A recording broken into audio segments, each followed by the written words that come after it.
పిల్లల విషయాన్ని పక్కన పెడితే పెద్దల్లో కూడా యాక్చువల్గా ఈ మధ్య కొన్ని ఇన్సిడెంట్లు జరుగుతున్నాయి. అంటే ఈ మధ్య గెట్ టుగెదర్ అని చెప్పేసి వెళ్ళి ఒక 30 సంవత్సరాల తర్వాత తిరిగి కలుసుకోవడం, ఆయనతో జీవితాన్ని కలిసి ఉండాలని చెప్పి సొంత పిల్లల్ని ఆ రకంగా చేయడము, లేదా అక్రమ సంబంధాలు కావచ్చు.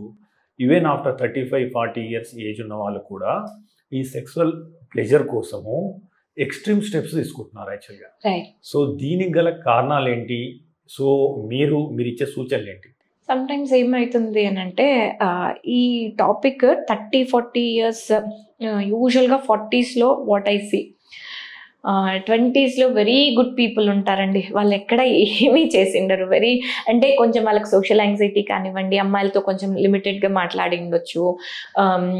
ఆ 20స్లలో కెరీర్ ఓరియంటెడ్, కొంచెము నేను ఇది చేయాలి, యూఎస్కి వెళ్ళాలి, ఇన్ని ఏళ్ళు చేయాలి, సో మ్యారేజ్ అవుతుంది, అన్నీ ఉంటాయి. కానీ 40s 50స్కి వచ్చేసరికి చెప్తున్నాను చూడండి, బోర్డమ్. అంటే ఆ టీనేజ్లో ఆ ఏజ్లో ఏం చెయ్యాలో అవన్నీ చెయ్యక మెచ్యూరిటీ అనే పదంతోని వాళ్ళకి ఒక మాస్క్ వేపించేసి వాళ్ళు ఎంజాయ్ చేయాల్సిన లైఫ్ అంతా కూడా కాకుండా, ప్రతి ఒక్కళ్ళకి ఎక్కడో ఒక బ్రేకప్ ఉంటుంది, that's okay, that's how they learn, it's painful, ఇది అనేది నేర్చుకుంటారు. That's not wrong, it's a part of growing up. ఆ గ్రోయింగ్ అప్ స్టేజెస్ అన్నీ కూడా కాకుండా పర్ఫెక్ట్గా వచ్చేస్తే వాళ్ళకి 40స్లో 50స్లో అట్రాక్షన్ అనేది ఏమనేది అర్థం కాదు.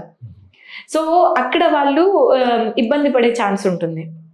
ఓకే, 40s 50s ఏమవుతుంది, యూజువల్గా మ్యారిటల్ దీంట్లో కొంచెము one of the partners may have less sex drive, or కొంచెము మోర్ ఇంటూ చిల్డ్రన్ అయిపోయి, ఆర్ మోర్ ఇంటూ వర్క్ అయిపోయి, ఆర్ ఎర్నింగ్ ఇవి అయిపోయి ఇబ్బంది ఇది ఉన్నప్పుడు వేరే వాళ్ళతోని ఎమోషనల్ అటాచ్మెంట్ అనేది ఉండొచ్చు. మీరు తీసుకునే అదే మందులు, అదే నాణ్యమైన మందులు మెడ్ ప్లస్ బ్రాండ్స్ పై సగం ధరకే.